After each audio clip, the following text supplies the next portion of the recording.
Okay, so this is the social surmounting recap. I guess there'll be like part two. Um, from everything that was talked about the whole entire weekend, pretty much, it has been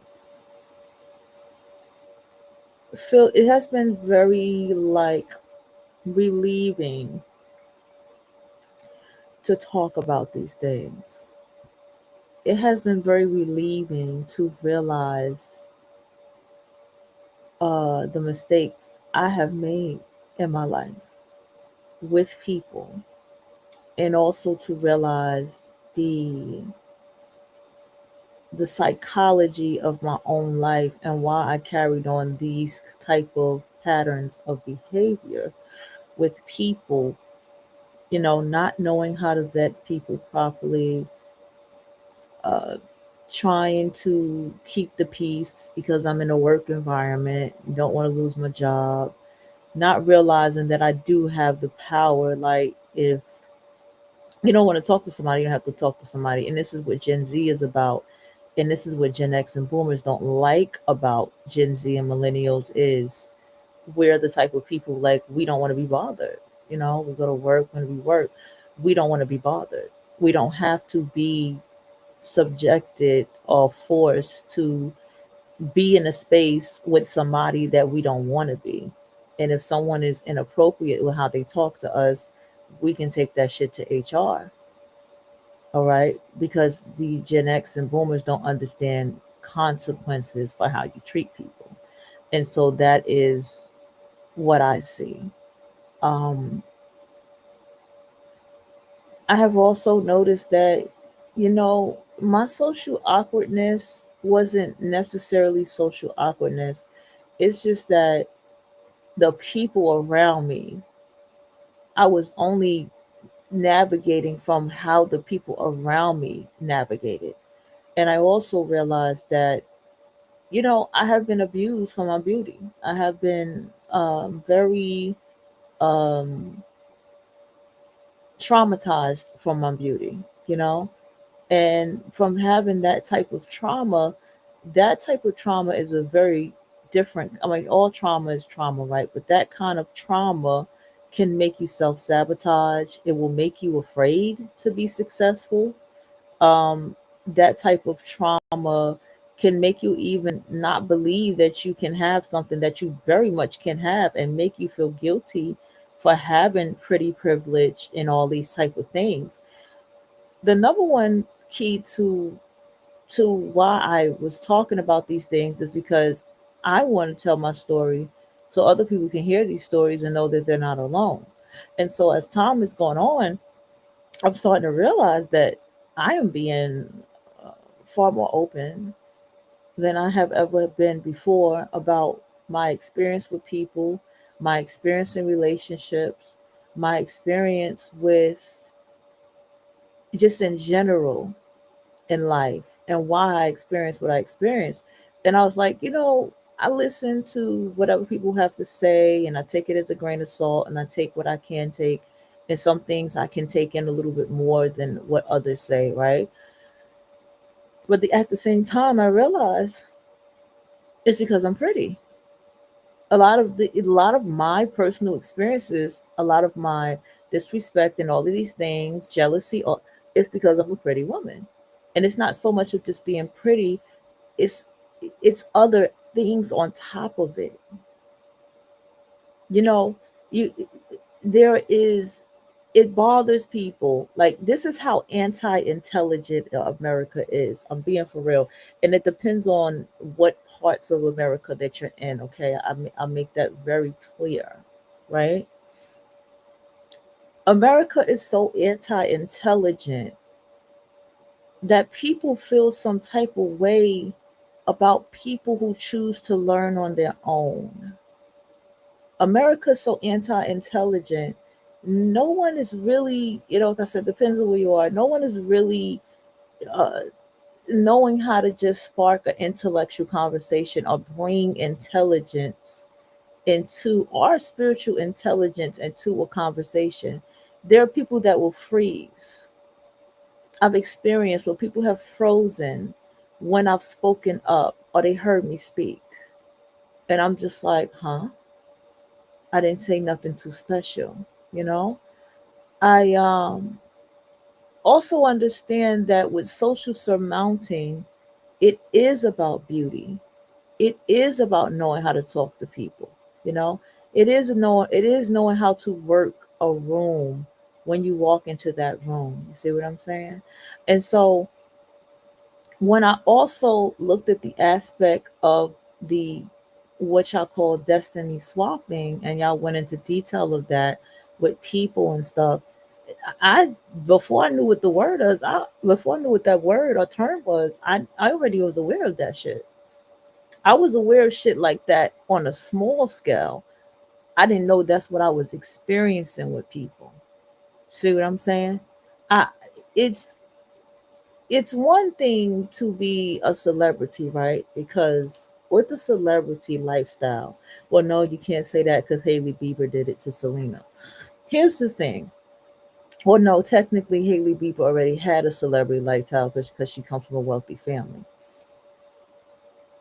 Most of the time, the celebrity name is not their name and their archetype. And so there's nothing wrong with using a celebrity or person as a muse for your art piece. You know, there's nothing wrong with me taking this particular artist and I'm painting and I'm in their energetic space or go to the shows and say hi to them or whatever, and then I go on with my life, right? There's nothing wrong with that. Even if you and that celebrity is cool, and there's still a boundary that's there, you know what I mean? You have a spiritual understanding of what that connection is between you and that person. You know the saying, you don't want to meet your heroes and stuff like that. And so you still keep moving your life on, right? You keep moving your life on. And so this is what I've been doing, right? And I say all of this to say, while I say all of this, is with your social surmounting, you have to get rid of that weirdo ass bitch in your life. You know, you have to. And you have to get rid of the weirdo, period. See, the thing about what my experience was, men didn't really stick around long, if at all, because I just didn't care. The older I got, the more I just became just so very uninterested. And so when it came to the women around me, because it's got me thinking now, it was just utter ridiculousness, you know? It was just stuff that it was like, can you not have some control over your life? Are you just going to keep going through this, you know? Or are you just going to sit around and wait for somebody to love you, and the person you want to love you is on their fourth kid right now or under the age of 5? That's what you want to be loved by, huh? You see? Or dealing with somebody who's involved in a relationship. So these things are very, very deep. And I know we use the term femcel, and I tell everybody she's not celibate. The incel male is celibate. He is an incel. But the femcel, she's not a femcel. You know what I'm saying? And they need to take the word celibate out of that with her because she's not that. Um, and so you have, these women who are in relationships and they're still carrying on, or they don't even know how to handle the relationship in or marriage that they're in. And it goes on and on and on. And they continue to suffer and they continue to make their lives harder just for the sake of making their lives harder. They don't know, some of them don't know how to give themselves a way out. And then here is the gag that I often find is that you claim that you had pulled yourself into another life, but did you really pull yourself into another life? And so I sit here and I listen to all of these things, and people's experiences. I mean, it goes on and on. And through my experience, I'm like, you sit here and you see these people, and you sit here and you're in these experiences. You see people go through these different experiences and all these things. And then you're just like, why am I being attacked right now? Why am I being trolled? Why is somebody in my inbox pretending to be one person when they're another person? Why is all of this going on? Why is somebody under another name pretending to be someone else as if I'm not going to recognize that that's them? Why is this person stalking me? Or why is this person calling me to say whatever they want to say to me, where to the point I want to scream and say horrible shit to them? Like all of these type of things that play a part. And I want to tell you some stories to why these things happened to me in my younger years, because the number one thing for me was boundaries. Okay. And understanding nigga culture. That's another thing that I had to also realize what my fault was. See, when you're dealing with non black people, there's a bit of a different experience in freedom. There's a different experience in going with the flow and all these different things. See, when you have someone who's non-black, y'all can hang out together, y'all can have a good time. Shit, y'all can even go climb mountains together. Y'all can party together. Y'all can have a blast, a whole road trip day blast. And see each other in a week and start it all over again and go on with your life. The problem with dealing with black people is there is some nasty attachment to their intentions, right? I'm not saying that non-black people don't have this. I'm not doing that number. I'm making a point here from my experiences. But I noticed that with black people, there's a nasty attachment to what they're doing. So with the black woman, if she's like, because I experienced this, come with me, come down to Atlanta, come down to Atlanta. And I remember I used to tell this woman, Val, because I listened to her. See, that's the thing. I think a lot of black people don't think that um, people listen, think that women listen, but I listened to her. She would always talk about telling me to go to Atlanta. I was like, I'm only going down there for money. And I still stand on that. I'm only going down to Atlanta to make me some money because that's where the money's at. And she would get upset. And I used to be like, well, I've never got upset. Somebody never wanted to come to New York City, right? And they'll come when they're ready to come, right? And so I had a dream. And when I had the dream was um, the guy she was always talking about that she sent me the picture of. He was in the hallway. I was on my way to the bathroom. I was by myself and I was walking to the bathroom. I was in some area. I was in Atlanta and I was in this hallway area. And he was standing there looking at me and I wasn't paying him no attention. I just I guess I was out of courtesy. I kind of like just nodded and kept walking. And then I saw her looking very pissed off at me when she saw me, when she peeped what was going on, because I wasn't paying him no attention. And I was like, hell no, right? And so she had tagged me in this picture of uh, this girl, and it was nothing against the girl. The girl was, it really was nothing against this girl, but this what the picture showed. The girl was dark skinned. She had her hair was in a fro, but it wasn't really moisturized. She had some cowrie beads on her neck. And she was like, "This reminds me of you." And I wanted to comment, "I don't look like that ugly bitch."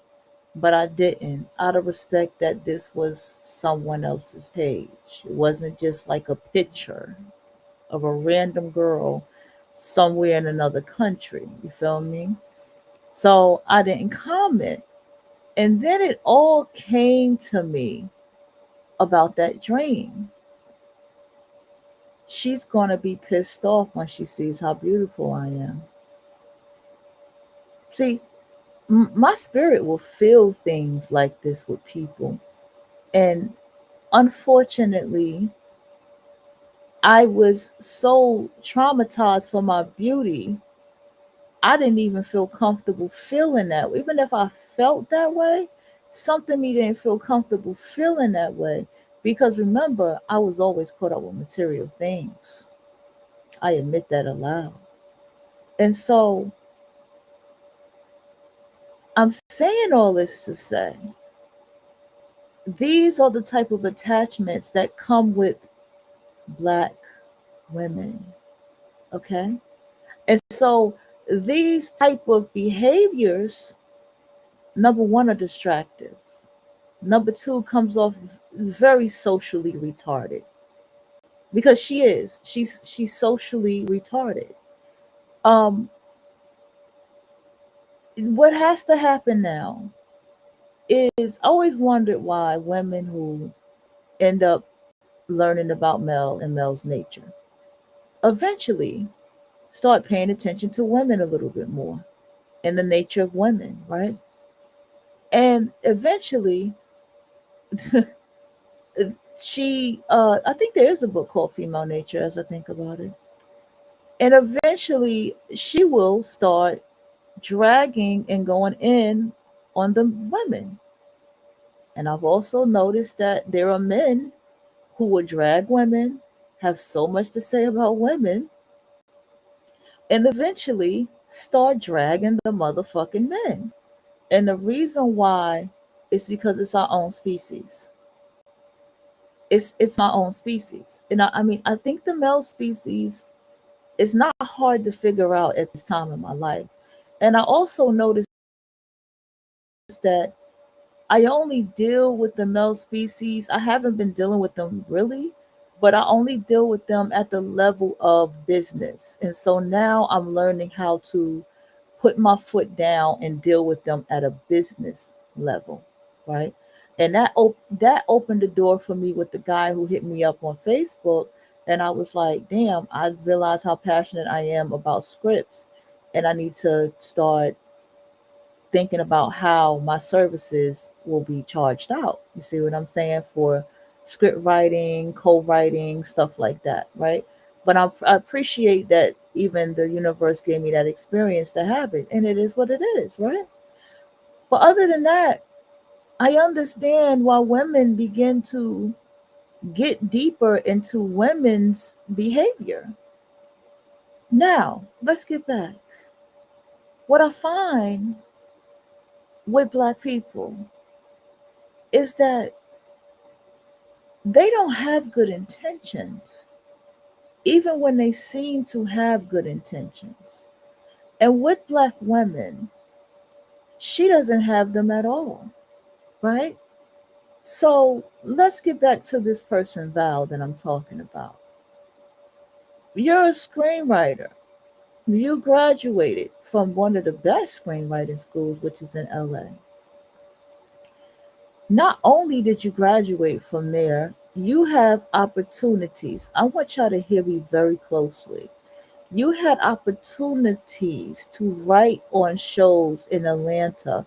People were seeking you out, people were trying to pay you, and you looked in some little screenwriter's book and said, they're not paying me enough. Okay, but let's just get back, let's take it back a little bit.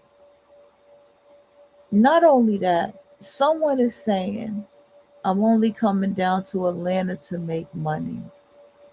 But your mind is focused on, I'm calling her down here so I could show people what she looked like and all this stuff, the gossip about her, and show people what she looked like. when in reality, I'm not an ugly woman.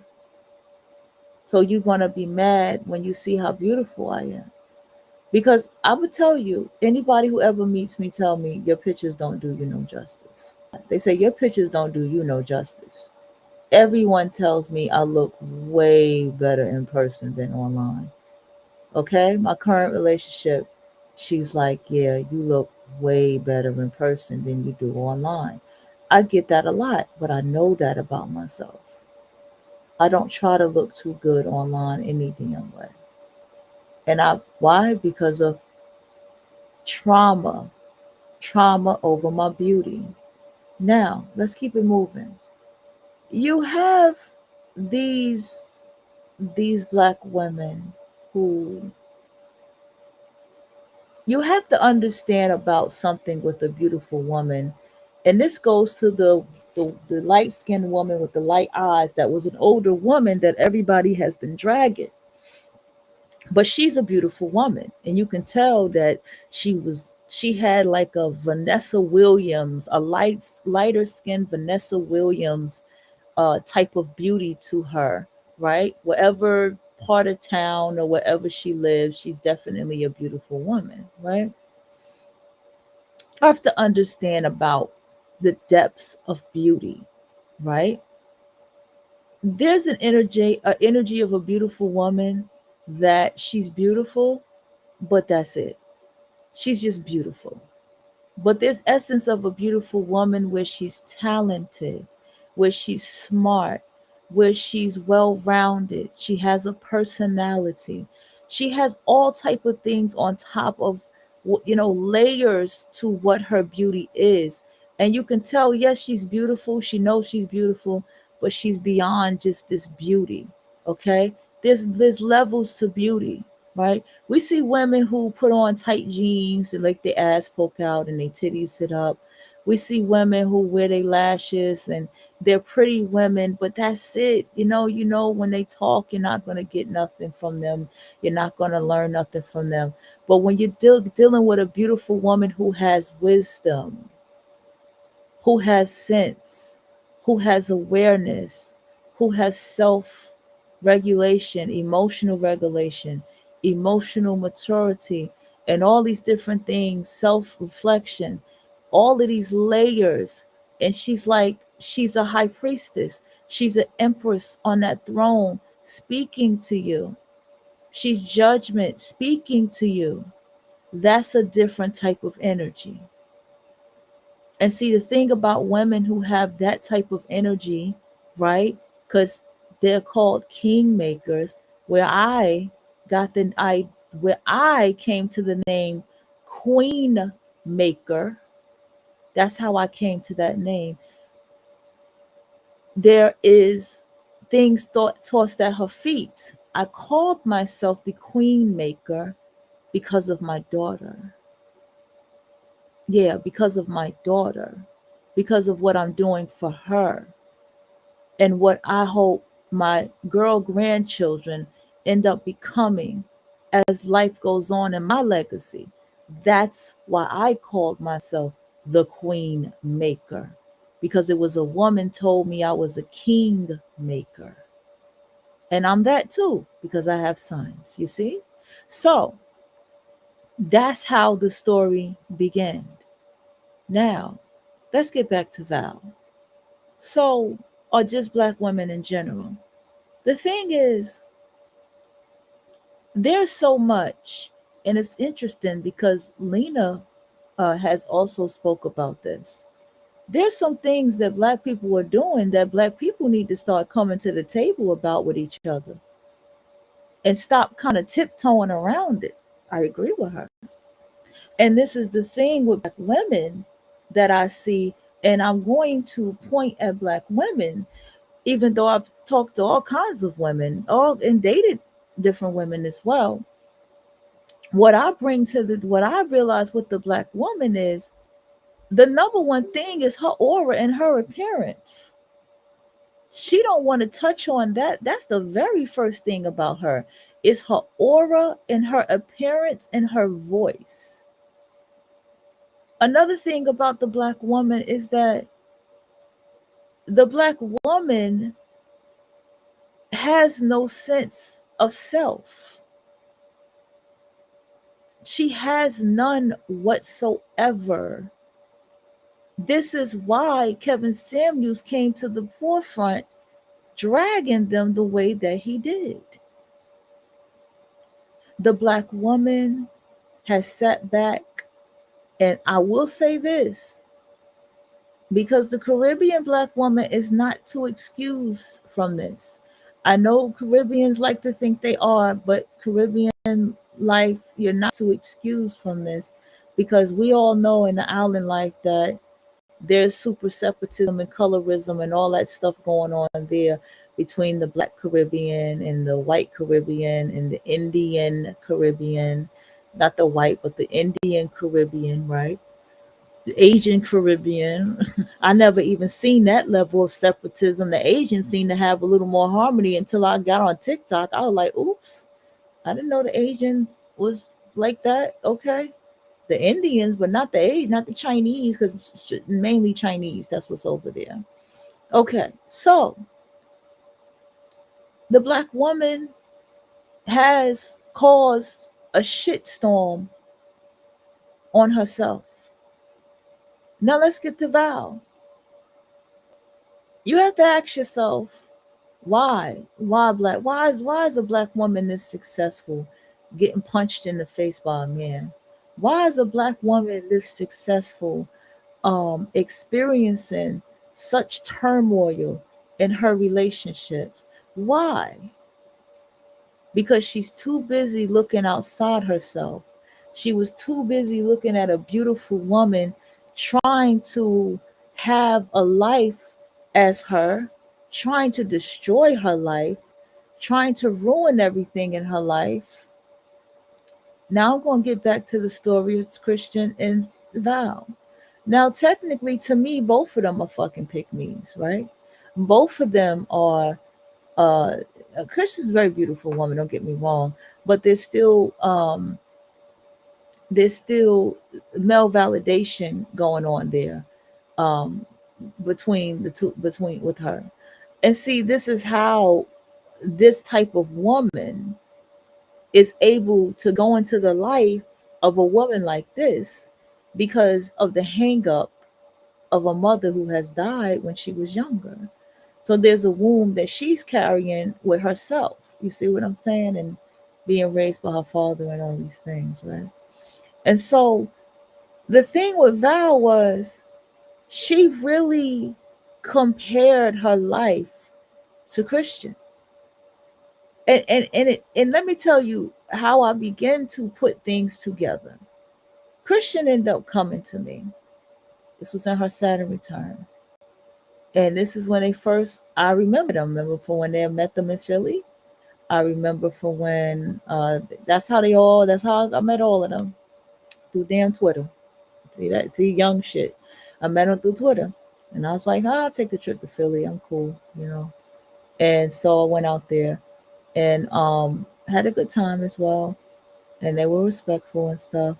But she just, it's like her energy just popped up. Didn't even know where she came from. She just kind of popped up, you know? And you could just see in her face something just was just off. She wasn't attractive. Something was weird. It's just something was just weird about her to me. Always was. And then she always said something about people. And I mean, I give it to her. She was like, if a God hair is not done, then he doesn't have no money. But not really, because I've seen a lot of rosters. You know, it depends on what you perceive that got money. I've seen all kind of people with money that you don't think have money, but that's neither here nor there. Because some people, they kind of have what's that word? Where they have, like, they'll take their money and they'll get some nice ass shoes, but they won't fully fix their hair type shit. Yeah, that's that type shit. And so when Christian was settled in Cali, um uh she hit me up, right? She was like, I don't know what the fuck is wrong with this girl.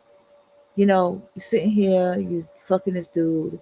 And you first it started small. It started small. It started I don't remember everything, but it started small of what she was tired of. And then it started to escalate, it escalate and escalate. And she was like, you know, just what she just wasn't doing. Like she's like, she's not paying anything, she's not working nowhere, she's going to school, she keep talking about school, she not paying for nothing, she not going, right? Let me tell you something about C. We're just gonna call her C.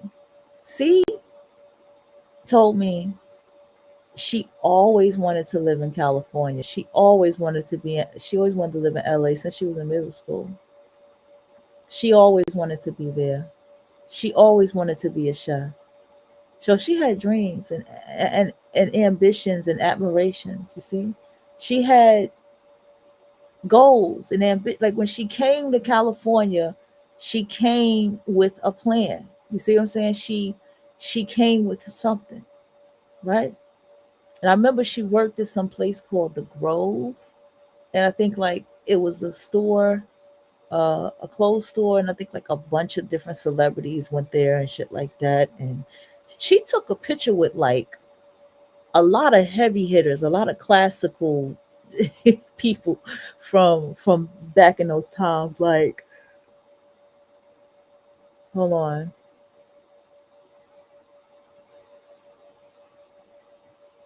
uh,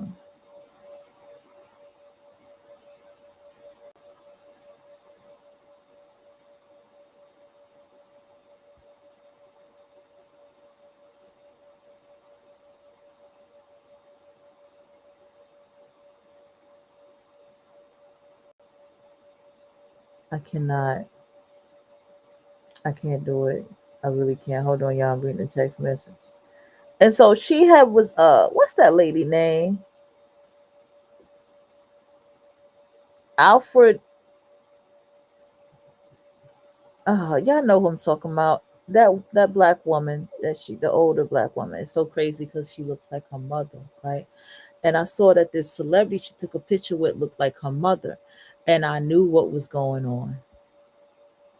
I knew what was going on. And she even expressed to me that she had been crying over her mother being gone, that she has been, her Saturn return was rough for her.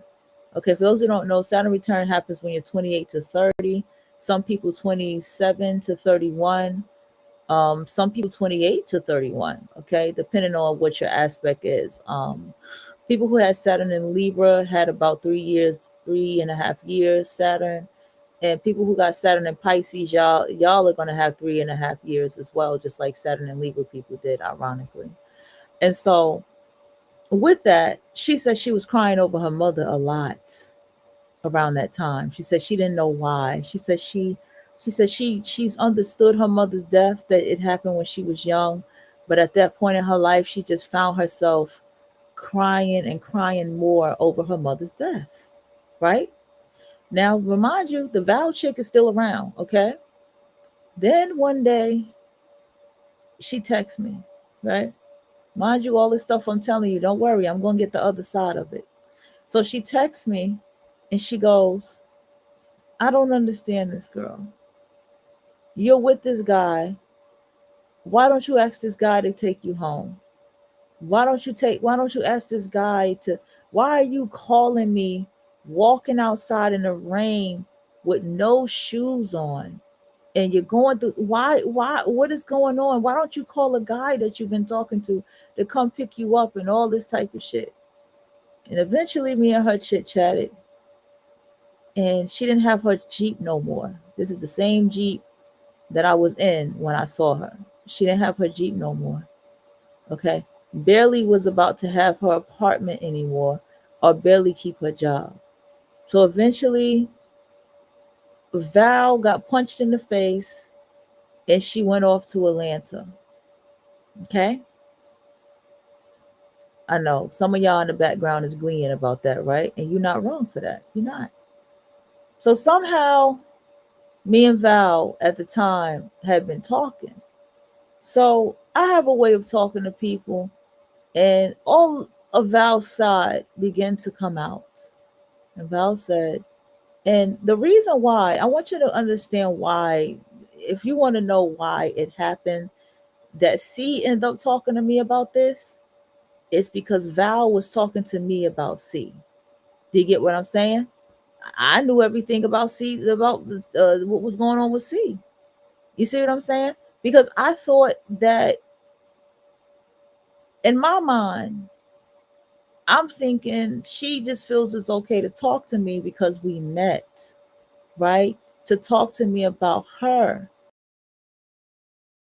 This is, you see how, you got to understand, there's a grooming process with these women too. No one talks about that. Okay? There's I know grooming is associated with males, but you can be groomed into a friendship with a woman as well. Okay, like whether you realize these type of things or not, you feel what I'm saying? Here's how it also went. So Val began to tell me her side. Val said, well, when we were in Philly, um I held down the bills when she had no job. And I said, and I listened with my body, okay? And I said, C is not the type to not have a fucking job. She'll probably not have a job for maybe 2 or 3 weeks, but she'll have another job. Or she's probably doing something. I just felt it. Okay. I knew she was lying. Okay. And so she went on to say, um, so when we went to Cali, I felt that she would hold it down while I was in school, like I did for her. And I was like, yeah, not strong enough for me. And then I began to notice how this person interaction was outside in their own day to day life. And I noticed that the people around them would just hate her. She'd be like, I just started this job and these people was talking and this happened. And I'd be sitting back and I'd be like, um, what happened? I wouldn't understand. But everything turned around where people didn't like her, or there was a problem, or there was some issue at work, or there was some issue going on around with some issue around some issue. And then it turns into, and this is what Christian is, this is what C is doing, and this is what C got going on. And I'm going to tell you something. It hit me later in life. It took me years down the line, right? And then now that I'm talking to y'all, I need y'all to hear me very closely what had happened, right? Because there's so much to tell, right? So, see, when Val left, C life went up. I remember. She did her hair better than she had it before. She had cut her locks and stuff out when she got to Cali. But she had did her hair better. You could tell she probably was working out a little bit more, got a little bit more slender. Because when she got to LA, she was like, man, I see all these people working out with these nice bodies. I need to go work out. She was doing acting gigs as well as being a vegan baker. And so therefore she started getting more gigs. She even got one with Snoop Dogg. I remember all the little celebrities that she would tell me that she got to work with and all these different type of things, right? This all happened when this person, Val, was out of her sight. And so when that had happened, she ended up meeting a relationship. Oh, yes. She ended up finding somebody who she was extremely happy with. She felt like her mother made her, she felt like her mother was the reason for them coming together. And oh, you know what happens with this story, right? She had, let me tell you something before Val had left. She was in a relationship with a guy that she ended up confronting. And she confronted him and said, it seemed like you only want to see me. We have sex and that's it. It don't seem like you want anything else with me. And she said she ended up crying, to him, crying about it, and she she cut him off. Right? Let me make that clear. This is the guy she cut off when Val left. And I think it's so funny that her name is Val, right? And so when that happened, she ended up meeting a new guy when Val was completely over there in Atlanta. And so was in love. Was in love, enjoyed the relationship. I'm not gonna hold you. Val was so good at talking about C that she almost made me believe that she was a trifling friend to her. Almost. Keyword almost. And so C was in this happy relationship, and guess what? Val ends up going to LA to work with this woman that she once worked with in Atlanta, who they had a major fallout. And the reason she did that was because of me, right? So this is not my fault. I ended up running into the lady and talking to her, and she was talking to me. She was on this show as a guest, who were all from LA, and she mentioned her name. She's like, "Oh, Val, such and such was such a great writer. She added so much to my script." She spoke very highly of her versus what Val had to say about her. And when I think about it, I was supposed to tell her what Val really said about her behind closed doors. And I didn't, right? This is why sometimes you need to talk. You need to speak up. You need to tell people some things, because it may be you that can be the one that protect them. And I'm going to tell you why. Okay? So she ended up going to LA to visit C, as well as to go work with Val, who she reached out to. Hold on, let me see.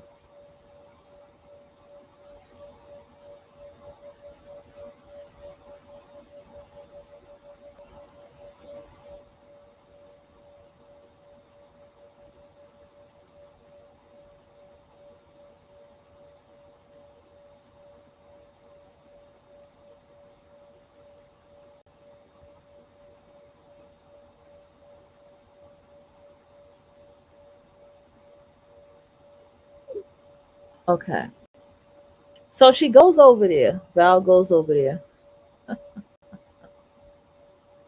Because see, you don't know with these people, you don't know what they're saying to lure people back into their world, and you don't know. So she goes over there, and she says that she couldn't stay long with C. And I asked her, I said, "Damn, what happened? Your bestie came over there, da da da da. Why?" And C was like, "It's not really what you think. I live in a bakery, so I don't have room like that." I was like, "Oh, that's dope. Oh shit, that's dope. You live in your bakery." I always find it cool when people live in their place of business. You know what I'm saying? And so, yeah, we'll get back to that. And so things was okay. And then when Val got back to Atlanta, she flipped on that screenwriter. Yeah, she flipped on her. And I saw the text message, because people send you text message, and I guess they think that you just read what they write and they don't read what other people say. Okay. And she was like, "Oh, here we go, Val. You're doing that thing again. It's okay. Just just enjoy your life. Go."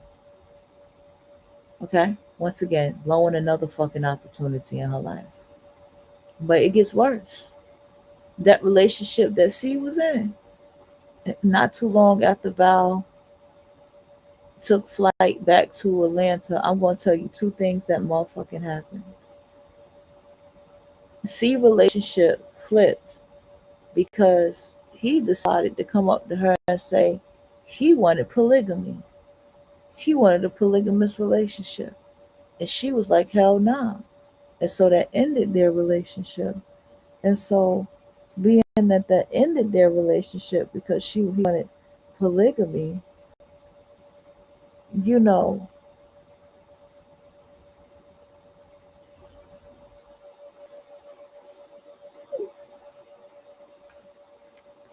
um, that ended their relationship. And you know what happened to that screenwriter later that she wrote with? Her car caught on fire. Her fucking car caught on fire, y'all. And you know how I know that? Now, mind you, I follow this lady. Okay, I follow this lady. I was inspired by her work and how she did her screenwriting, and this is how I was writing my novel. Right? Guess who showed me that picture? Val. She was like, her car caught on fire. Let me tell y'all something. Okay, let me tell y'all something about that type of energy. They are viciously hateful people. Okay? But the thing about it is, they're quietly, secretly, viciously hateful people. And the problem is, it's too much getting away with it that they believe. It's too much getting away. And is, you don't know how deep the rabbit hole has gotten to their debauchery. And so you look around them and you realize women have lost babies. You realize that people have had marriages that have fallen apart, and you see all of these things and situations that has happened with this person. And I'm trying to tell you what it is. And I finally figured out what the real issue is. We're not speaking up enough. We're not calling this out. We're not saying their names. See how the universe works? See, it was say your molester's name, right? It was call out your molester, put their name out there. But we need to pull out the names of the person who you told that didn't do nothing when you told them. Put that bitch name out there. Put her name out there. Who was your grandmother that knew? Put her name out there. You see how it works? That's the cycles of the universe. And the thing is, these type of women that carry on this vicious, nasty behavior, we need to talk about it. We need to call out their behavior, the signs and the symbols. Let me tell you what happened to Rico Nasty. Okay? Matter of fact, let me find it for you. Rico didn't even want to talk about it, but let me just see if I can find a clip of Rico telling the story before she got in a fight with Asian Doll. Hold on. Somebody somewhere gonna have to be talking about it. And and if anybody see Rico, Rico is fucking gorgeous. She is a beautiful fucking woman.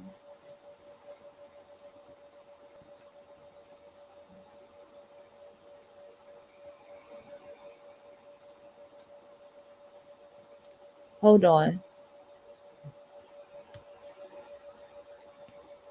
I cannot. Why nothing loading up, bro? But this fucking tab. That's crazy. Let me go ahead and look for it. Rico Nasty. If it even come up, because her life don't move on. Talks Asian doll fight situation. Story, not situation, story. We are not in the Usher lyric. Uh,